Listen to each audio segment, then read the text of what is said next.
राजनीतिक दलों की आंखें खोलने का मेरा मकसद यही है कि वो अपने चश्मे से ज़रूर गरीब को ज़रूर देखें।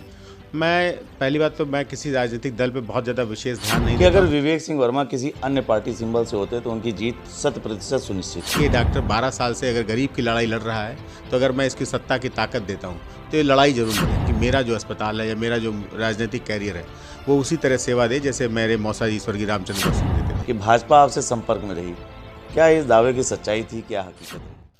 राजनीति में तमाम ऐसे लोग होते हैं जिन्हें पहचान बनाने की काफ़ी ज़्यादा ज़रूरत होती है ताकि उसका वो आगे लाभ ले चुके हैं। लेकिन कुछ ऐसे लोग होते हैं जो सेवा के माध्यम से अपना ऐसा नाम कमाते हैं कि राजनीति भी उनके सामने छोटी पड़ जाती है। ऐसी ही एक शख्सियत है जनपद बाराबंकी के डॉक्टर विवेक सिंह वर्मा।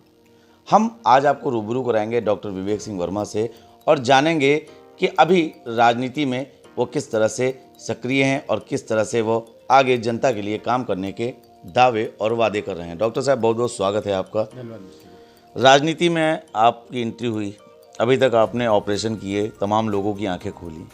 क्या लगता है इस बार कितने राजनीतिक दलों की आपने आंखें खोल दी हैं? राजनीतिक दलों की आंखें खोलने का मेरा मकसद यही है कि वो अपने चश्मे से ज़रूर गरीब को ज़रूर देखें और देखते समय ज़रूर ध्यान रखें जो आपको संवैधानिक ताकत जनता देती है वो पूरी जनता को आपको वापस करनी होती है। डॉक्टर साहब, काफ़ी एक हेक्टिक समय हो जाता है, ऑपरेशन थिएटर से बाहर निकलना, फील्ड पे जाना। वैसे तो आज चुनाव प्रचार थम चुका है, लेकिन अभी जब हम आए आपसे बात करने के लिए, इंटरव्यू करने के लिए, पता चला कोई इमरजेंसी केस आ गया।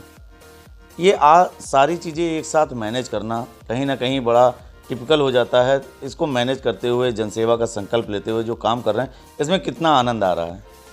डॉक्टर का फर्ज ही है किसी मर्ज को दूर करना। मैं 12 साल से इसी प्रयास में रहता हूँ कि मेरे माध्यम से किसी को कोई तकलीफ ना हो। और इमरजेंसी के नाम पे मैं आपको सबको बता देता हूँ, मैं 12 साल से इमरजेंसी के नाम पे मैंने मरीज़ से कोई भी शुल्क नहीं लिया है। और प्लस जो ये नया दौर है, ये भी एक कर्म का क्षेत्र है जिसके माध्यम से भी आप समाज को वो ज़रूर दे सकते हैं जो वो समाज आपसे चाहता है। एक डॉक्टर से तो ज़रूर वो चाहता है। डॉक्टर साहब, काफ़ी आपके सक्रिय रहे राजनीति में, आपने काफ़ी इतना ज़्यादा काम कर दिया कि यहाँ पर आप चर्चाओं में आ गए। क्या लगता है कि अन्य राजनीतिक दलों में आपकी सक्रियता से कितना खलबली मची होगी? ये क्या सोचते हैं डॉक्टर विवेक सिंह वर्मा? मैं पहली बात तो मैं किसी राजनीतिक दल पे बहुत ज़्यादा विशेष ध्यान नहीं देता हूँ। मेरा तो एक मकसद है, मेरी माँ का नाम विजय लक्ष्मी है और मेरी आंखों के सामने मेरे फ़ोटो में दिख रही हैं और उनका ये सपना था कि बेटा जग में जाना तो सिर्फ नाम कमाना। राजनीति भी एक ऐसी चीज़ है जिसके माध्यम से आप सिर्फ और सिर्फ अगर नाम कमाने आए तो मैं समझता हूँ मैं अपनी माँ का नाम विजय लक्ष्मी शायद अभी तक प्रदेश में, मैं देश में उनको नाम आगे ले जाऊँगा, मैं यही चाहता हूँ। शहर की अगर बात करें तो शहर की आम चर्चाओं में ये बात चल रही है कि बहुजन समाज पार्टी के डॉक्टर विवेक सिंह वर्मा काफ़ी कड़ी टक्कर दे रहे हैं और वहीं तमाम लोगों का ऐसा कहना है कि अगर विवेक सिंह वर्मा किसी अन्य पार्टी सिंबल से होते तो उनकी जीत 100% सुनिश्चित थी। क्या लगता है कि बहुजन समाज पार्टी का जो आपने सिंबल चुना, क्या इसके पीछे के कारण थे? किसी अन्य राजनीतिक पार्टी में आपकी आस्था क्यों नहीं बन पाई? बहुजन समाज पार्टी का जो मुख्य उद्देश्य मैं देखता हूँ उसमें गरीब का बहुत भला होता है। बहन कुमारी मायावती जी जब शासनकाल में आई थी तो मैं जहाँ जहाँ जाता हूँ उनके शासनकाल की तारीफ होती है। जनता वो अनुशासित मुख्यमंत्री फिर से चाहती है और जैसा लगता है कि उसके माध्यम से गरीब वर्ग बहुत उत्साहित है बहन जी को फिर से सत्ता में लाने के लिए। डॉक्टर साहब, एक व्यक्तिगत सवाल यहाँ पर आता है। भारतीय जनता पार्टी का सदर से यहाँ टिकट बदला गया तो उस समय तमाम ऐसी चर्चा थी कि भाजपा आपसे संपर्क में रही। क्या इस दावे की सच्चाई थी, क्या हकीकत रही? ये पूरी तरीके से गलत और निराधार है। मेरा बहन जी पे पूरा पूर्ण विश्वास है और मैं बहन जी को अपना सबसे बड़ा, मैं कहता हूँ, मसीहा मानता हूँ और वो मुझे लगता है कि कहीं ना कहीं समाज को सुधारने के लिए आगे आई और मैं उनके साथ कंधे से कंधा मिला के ज़रूर चलूँगा।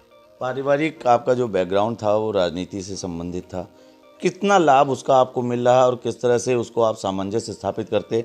आपने जनता से मिले, आप लोगों से डोर टू डोर संपर्क किए, क्या लग रहा है कि वो राजनीतिक एक्सपीरियंस, राजनीतिक अनुभव, हालांकि आप अपने डॉक्टरी की फील्ड में रहे, आपने मेडिकल की पढ़ाई की, उसके बाद भी इतने दिनों तक उससे दूर रहने के बाद उस परिदृश्य में स्वयं को ढालना, लोगों से मिलना, बात करना, क्या लगता है, क्या रुझान आ रहा है?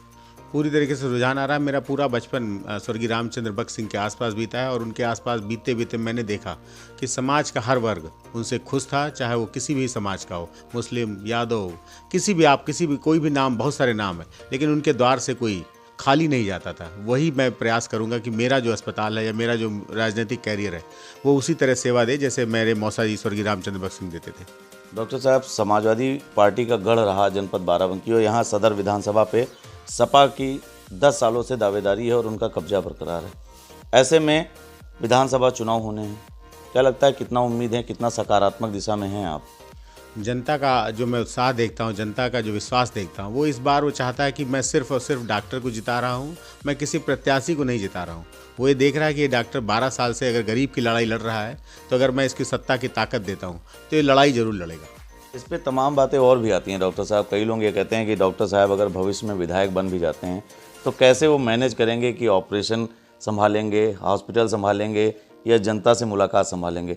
इस चीज़ों को कैसे मैनेज करने का एक प्रबंधन रहेगा, क्या संदेश रहेगा डॉक्टर विवेक सिंह वर्मा का ऐसे लोगों के लिए जो लगातार ये सवाल उठा रहे हैं?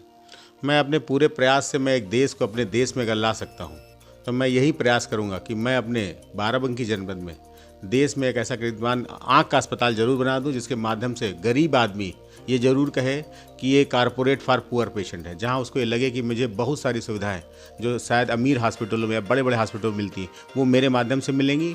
और राजनीति और मेरा जो धर्म है वो एक जैसा। मैं सुबह अगर 4 बजे उठता हूँ और 4 बजे उठते 10 बजे तक मैं लगता है शायद 100-150 ऑपरेशन मैं कर देता हूँ, फिर मैं अपने कर्म क्षेत्र दूसरे क्षेत्र पर जाता हूँ। ऑपरेशन के साथ साथ डॉक्टर साहब एक मुद्दा बड़ा रहता है, एक शब्द का प्रयोग किया जाता है, चाय पे चर्चा। हमने यहाँ के स्टाफ से जब 1-2 बार मुलाकात की, उनसे बात की, तो एक बड़ी रोचक जानकारी आई आपके बारे में सामने कि आप सुबह स्वयं चाय बनाते हैं और उसके बाद आपका स्टाफ चाय छानता है, आपको सर्व करता है। ये टेंडेंसी क्या है सुबह उठकर चाय बनाने वाली? लगता है कि अगर आप किसी की सेवा करना चाहते हैं तो किचन ही एक ऐसा माध्यम है। मेरी माँ का सपना था कि हमारे किचन से सर्व समाज को खाना परसा जाए, और मेरे किचन में जब खाना बनता है तो मैं बताता हूँ कि वही खाना मैं अंतिम व्यक्ति होता हूँ जो मैं जब किचन में घुसता हूँ तो मैं खाता हूँ। मेरा सारा स्टाफ, मेरे सारे मरीज पहले उस खाने का सेवन करते हैं। मैं जब ओटी ख़त्म करके, जब मैं हॉस्पिटल ख़त्म करके जाता हूँ तो शायद मैं भी उसी का एक हिस्सेदार बनता हूँ। मेरी माँ का जो सपना था कि मेरे किचन से चाहे 1000 आदमी खा जाए, 10,000 खा जाए, मुझे उस दिन बहुत अच्छा लगता है जिससे मेरे किचन से ज़्यादा से ज़्यादा लोग खा के जाते हैं। अच्छा, अगर सदर विधानसभा की बात करें डॉक्टर साहब, तो डॉक्टर विवेक सिंह के नज़रिए से सदर विधानसभा में, मैं फिर एक बात रिपीट कर रहा हूँ, डॉक्टर विवेक सिंह के नज़रिए से, ना कि एक बसपा प्रत्याशी और ना कि भविष्य में जो विधायक चुने जाने हैं उसके लिए, जो किस नज़र से देखते हैं एक डॉक्टर के तौर पे जनपद बाराबंकी की विधानसभा 268 नवाबगंज को कितना विकास में पीछे है, और कौन सी ऐसी प्रमुख चीज़ें हैं जिन पर सरकार को और जो मौजूदा यहाँ पर विधायक रहे उनको ध्यान देना चाहिए? देखिए, सत्ता की ताकत अभी तक मुझे अंदाज़ा नहीं है कि उसकी ताकत क्या होती, लेकिन अगर मुझे वो ताकत मिलती है तो मैं ज़रूर कहता हूँ कि मैं गरीब के लिए ज़रूर खड़ा हूँगा। मैं बहुत सारी असुविधाएँ देखता हूँ, जैसे ट्रामा सेंटर है, बंकी का ओवर ब्रिज है, स्पिनिंग मिल का न चल पाना। चलना न चलना अलग बात है, लेकिन आपका जो उसके प्रति प्रयास है वो मैं पूरा तन मन धन से हर तरीके से करूँगा कि मैं इसको फिर से प्लेटफार्म पे बाराबंकी जनपद को लाऊँ। और मैं बार बार कहता हूँ, मैं सिर्फ कमाने आया हूँ, सिर्फ और सिर्फ नाम कमाने आया हूँ। बहुत बड़ी बात यहाँ पर डॉक्टर साहब ने एक बात कही कि वो कमाने तो आए हैं लेकिन वो नाम कमाने आए हैं। डॉक्टर साहब, 27 तारीख को मतदान होना है, जनता आपको तमाम इस वक्त देख रही है, क्या लगता है जनता की क्या प्रत्याशा है, जनता आपको कितना आशीर्वाद देने जा रही है? जनता, मेरी सम्मानित जनता से मेरा विनम्र अनुरोध है, और मुझे जहाँ तक लगता है सबकी आंखों में मैं दिखता हूँ कि मैंने उनको 12 साल से दिखाया, और गरीब जनता जरूर चाहती है अगर इस व्यक्ति को मैंने जिताया तो ये मुझे ज़रूर दिखाएगा और आगे की राह को मेरी आसान ज़रूर बनाएगा। बहुत बहुत धन्यवाद डॉक्टर साहब आपका कीमती समय देने के लिए। आप थे जनपद बाराबंकी से बहुजन समाज पार्टी के डॉक्टर विवेक सिंह वर्मा, जिनकी चर्चा काफ़ी ज़्यादा इस वक्त राजनीति में है, और उनका कई बातों पर यह कहना है कि अभी उन्हें सत्ता की ताकत का अंदाज़ा तो नहीं है, लेकिन अगर भविष्य में जनता उन पर विश्वास जताती है और उन्हें ये ताकत देती है तो निश्चित ही वह कुछ ऐसा करके दिखाएंगे जो एक मिसाल बनके सामने आएगा। जनपद बाराबंकी से द कैमरा 1999 के लिए सरदार परमजीत सिंह के साथ नीतीश मिश्रा।